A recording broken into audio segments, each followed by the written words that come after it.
guys, this is BriniBSquared. I am a youth pastor, a PK, and a Christian author. I am officially 31 since February 6th, and it is, as of today, Valentine's Day. Still single, still have never had a boyfriend, and still waiting. I think it's about time for me to share some single Pringle advice. So I have never had a boyfriend. I've never dated, but I have had men that have tried to get to know me. And usually my line is like, let's see friends first. And then if nothing goes on from there, if I don't feel like I don't move forward. So I recently had a dream from God as of this year where the Lord showed me 3 different types of people that are waiting. And these 3 different types of people he showed me in a very interesting manner. So in the dream, I literally saw like a hamster wheel on the floor, and there were a group of women that were trying to turn the hamster wheel to the left, and then a group of women trying to turn the hamster wheel to the right, and they were doing it like in a circle-y way, right? And so the women that were turning it to the left, they looked very persistent. But the persistent wasn't. I felt it wasn't good persistence. It was like stubborn persistence. And then the other women were like trying to do the right thing and like wait, building momentum. And then they were looking kind of tired, and they're like, you know what, I'm just gonna settle.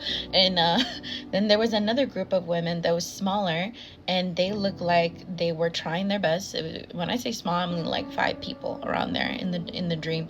And I went in the front and I started running. And in the dream I started running, and I see behind me like these group of women. They were tired, but I kept saying, let's go, let's do this.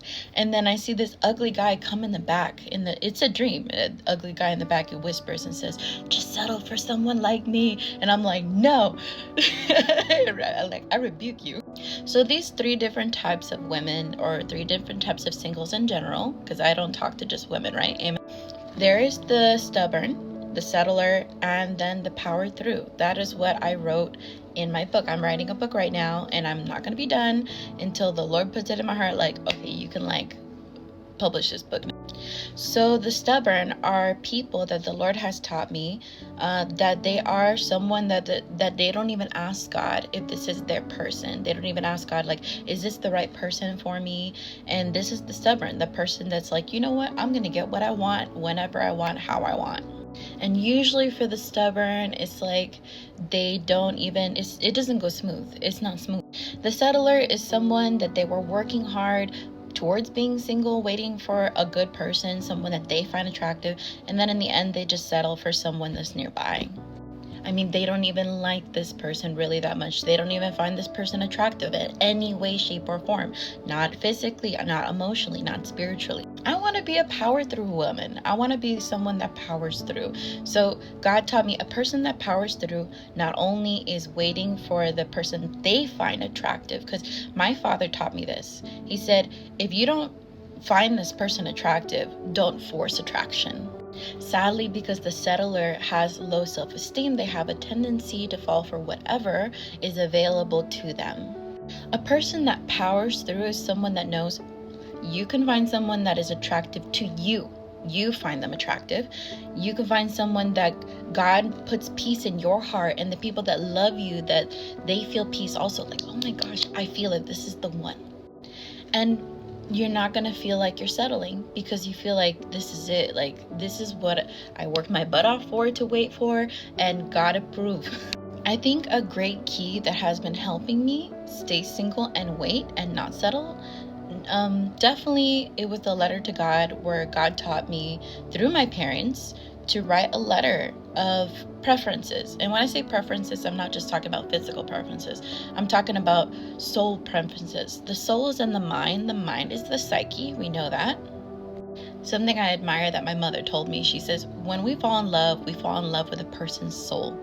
So if I don't love this person's soul, because eventually, like, the body does get old, jobs can come and go, finances can flip up and down, but the point is, are you in love with this person's soul? And it's mutual. Do they love you back the same way that you love them?